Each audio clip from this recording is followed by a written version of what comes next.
Mungkin kesempatan akan datang lagi dan lagi. Namun, kesempatan kedua dan ketiga belum tentu lebih baik dari kesempatan pertama.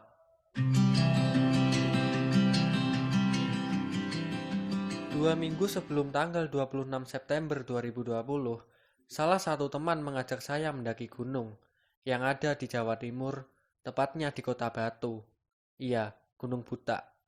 Atas alasan inilah saya tidak mau melewatkan kesempatan ini.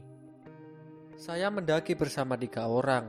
Arifin yang pernah sama-sama ke Gunung Semeru 2 tahun lalu dan 2 kawannya yang sama-sama ke Gunung Lawu beberapa bulan lalu yang kebetulan kuliah di Malang. Setelah menata karier dan mengurus surat perizinan, kami berdoa dan mengabari orang tua, pacar, gebetan, dan lain-lain. Berhubung sinyal ponsel masih ada. Walaupun sudah sedikit sulit sih.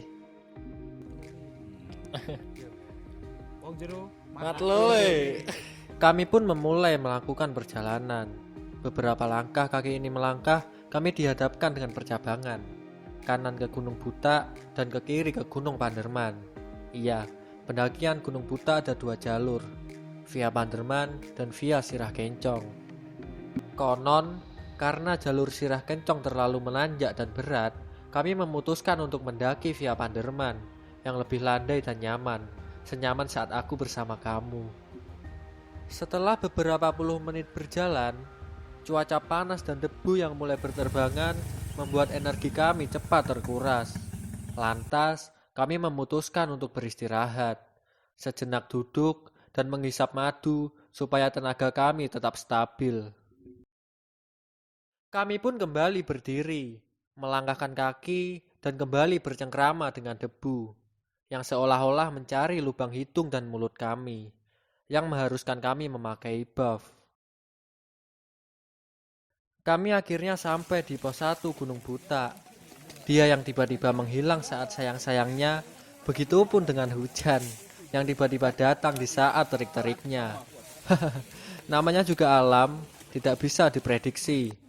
Oleh karena itu, pengetahuan saja tidak cukup.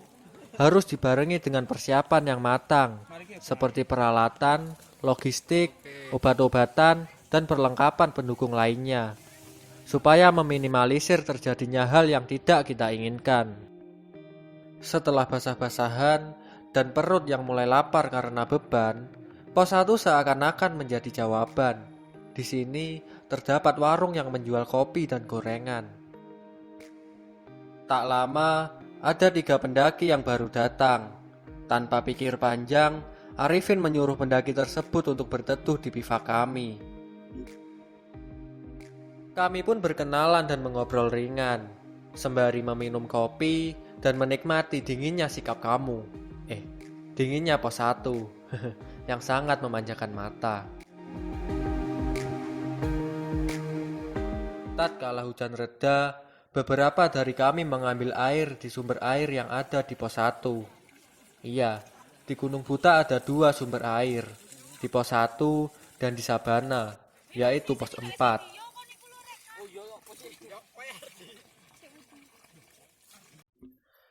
Setelah mengumpulkan niat, tekad, dan semangat, kami pun harus rela berdada-dada kepada pos 1 untuk melanjutkan ke pos 2. Dadah. Trek dari pos 1 ke pos 2 mulai menanjak, dan pepohonan mulai menutupi kanan kiri kami. Sebenarnya, dari pos 1 menuju pos 2 ada percabangan jalan. Yang satu menuju arah tanjakan PHP dan yang satu lagi adalah jalur milik warga. Konon, keberadaan 2 jalur ini karena ulah para kera yang sering mengganggu warga yang hendak menuju kebun atau mencari kayu bakar. Untungnya, sekarang sudah ada jalur alternatif dan tidak perlu melewati tanjakan yang selalu ngasih harapan palsu. Seperti, bukan seperti kamu kok.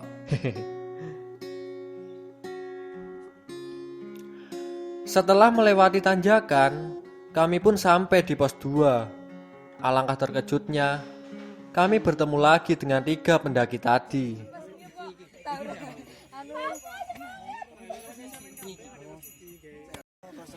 Ditutup berarti Pak. Ditutup. Pak maneh. Kami pun saling bercanda dan 3 pendaki mengajak kami bareng karena kami juga melanjutkan ke pos 4. Saya pun tidak masalah.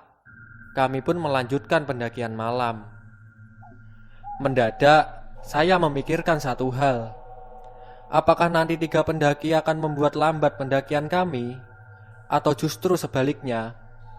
Sudahlah. Sedikit berjalan, kami dikagetkan dengan rombongan pendaki yang berkerumun. Kami kira apa?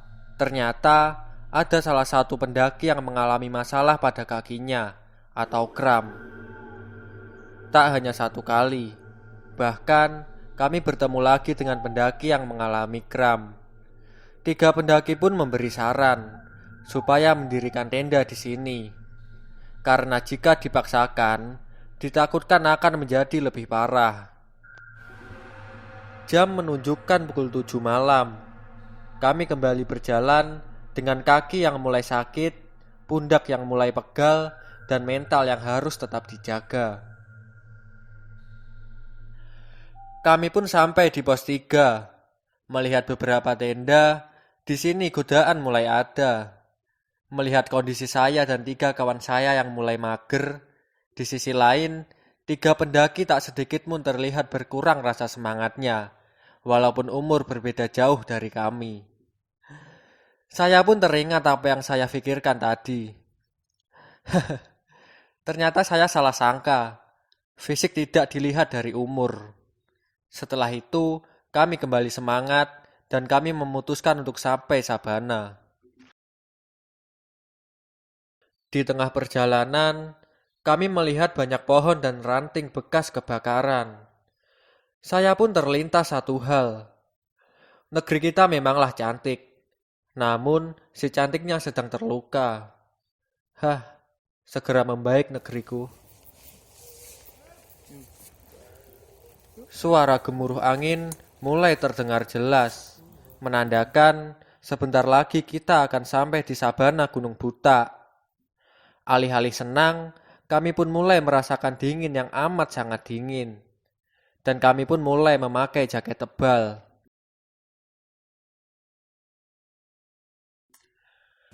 Kami pun sampai di Sabana Gunung Buta. Kami langsung mendirikan tenda karena angin yang sangat kencang dan cuaca yang sangat dingin. Lalu kami makan malam dan kami langsung tidur untuk muncak esok hari dan berharap bisa melihat indahnya sunrise.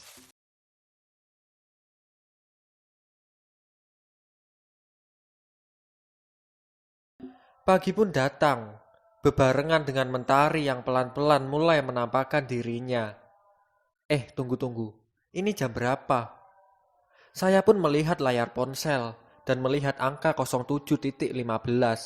Aduh, kami semua bangun kesiangan dan gagal untuk melihat indahnya sunrise. Sayang sekali.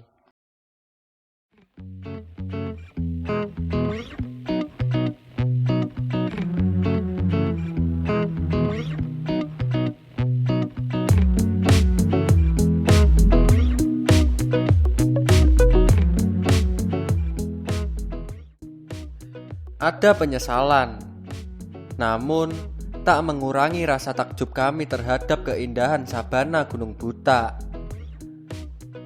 Banyak sekali pendaki yang camping di sini. Maklum, Sabana adalah tempat terakhir buat ngecamp sebelum sampai ke puncak. Sabana, guys. Mengingat mentari yang mulai ke atas dan trek menuju puncak yang cukup menanjak, kami pun memasak untuk makan. Saya tak menyangka bakal makan enak di gunung. Ditambah dengan lauk Oreo. Iya, Oreo.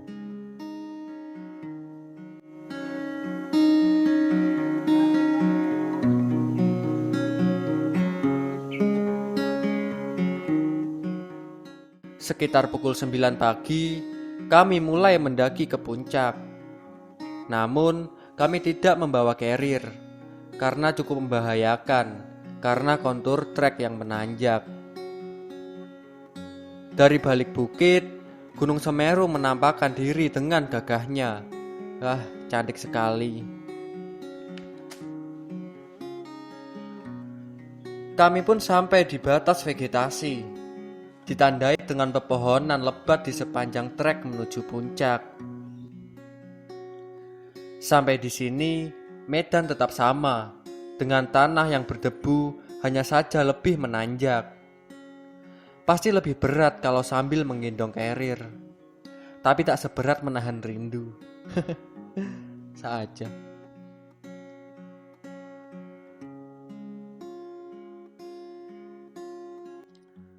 Semakin ke atas, jalur semakin sulit dan semakin tidak wajar. Kami harus memakai tangan untuk terus berjalan melewati bebatuan. Setelah kurang lebih 1 jam, akhirnya kami pun sampai di puncak Gunung Buta, 2868 meter dari permukaan laut. Ada rasa haru, rasa bangga, dan rasa tidak percaya dengan apa yang telah saya gapai bersama teman saya. Takdir sudah ditentukan, perjuangan harus tetap dilakukan. Walau berat dan penuh dengan tantangan, kita harus tetap berjalan, menggapai apa yang kita impi-impikan. Entah itu cita-cita, mendapatkan pujaan hati, atau bahkan mendaki gunung. Kita harus tahu bahwa keberhasilan dan kegagalan itu saling melengkapi, dan keyakinan jangan dibalut dengan ketakutan. Jangan berkecil hati karena kelemahan. Cobalah untuk bangkit dan teruslah lawan keraguan-raguan. Yakin bisa. Saya bersyukur pagi itu cuaca cerah dan kami pun bisa menikmati lautan awan dengan background Gunung Arjuno, dan Semeru pun mengintip di balik awan. Sungguh indah karya Tuhan. Dan gak hanya itu, dari puncak kita bisa melihat sabana dengan kelap-kelip tenda para pendaki.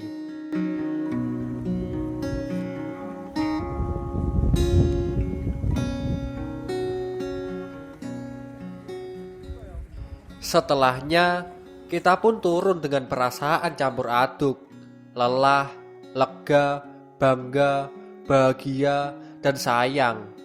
Iya, sayang sekali. Salah satu kawan saya yang bernama Faza memilih tidak ikut ke puncak dan memilih menunggu di tenda. Dan 3 pendaki berpamitan kepada kami saat kami makan untuk pulang terlebih dahulu karena keperluan yang mendesak. Sayang sekali, namun kita tidak boleh menyalahkan pertemuan karena suatu perpisahan. Ini adalah fase yang harus kita jalani, karena selalu ada alasan di setiap perpisahan, dan selalu ada pembenaran untuk sebuah kesalahan. Kami pun kembali ke tenda, berkemas dan bersiap untuk tujuan yang sebenarnya, yaitu pulang.